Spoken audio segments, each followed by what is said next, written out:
Do I have your attention? Good! I only look like that when I stand up and flex. So listen up. If you don't want to be the laughingstock of radiology and commit one of these 4 grid error sins, let's learn how the fuck they fuck up your image and how the fuck can we remember all of them. First of all, what is a grid? This is your image receptor. This is the grid. It's a thing you slap on top to make your image look better. It's supposed to clean up excess scatter, but if you put it on wrong or you fuck it up somehow, the image isn't gonna turn out good. The grid gets salty and cuts your useful photons, making your image a disaster. Off-center grid error. What happens? The X-ray beam is not in the center of your grid. So the X-ray beam is over here. What is your image gonna look like? Dark edges. See? Look at my dark edges. Or weird spots. Here's how you're gonna remember it. Bullseye missed. Edges gone wild. So now I'll get my wild edges. This is off-center grid. So when the beam is not in the middle, off-center, edges gone wild. Bullseye missed, edges gone wild. Next, off-level grid error. This can happen 2 ways. The tube angle could be off, or the patient's weight could be tilting it down so that the grid is off-level, right? So if the beam doesn't match up, if it's like off and the grid is flat, or if the patient is moving the grid so that it's tilted, your beam might be correct, but the grid might be tilted.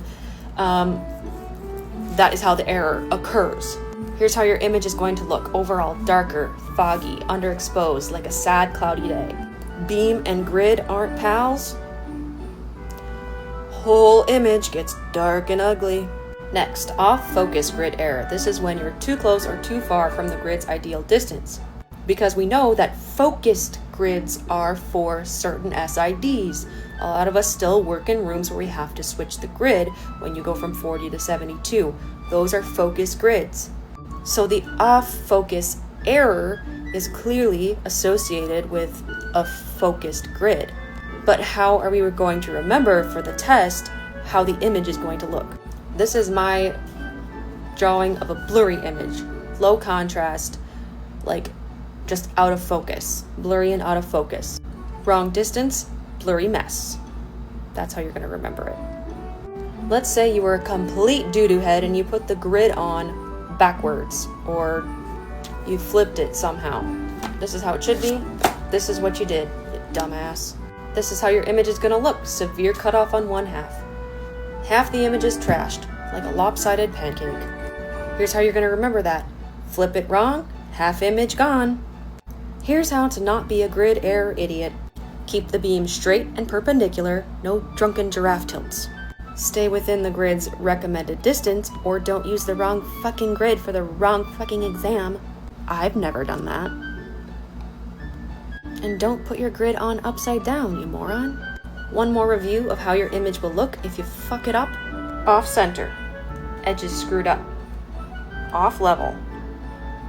Whole image dark and moody. Off focus. Blurry and sad. Upside down, half the damn thing is gone. Friendly reminder to join our community where I post little synopses and cheat sheets and all this stuff that I talk about in a document on our community.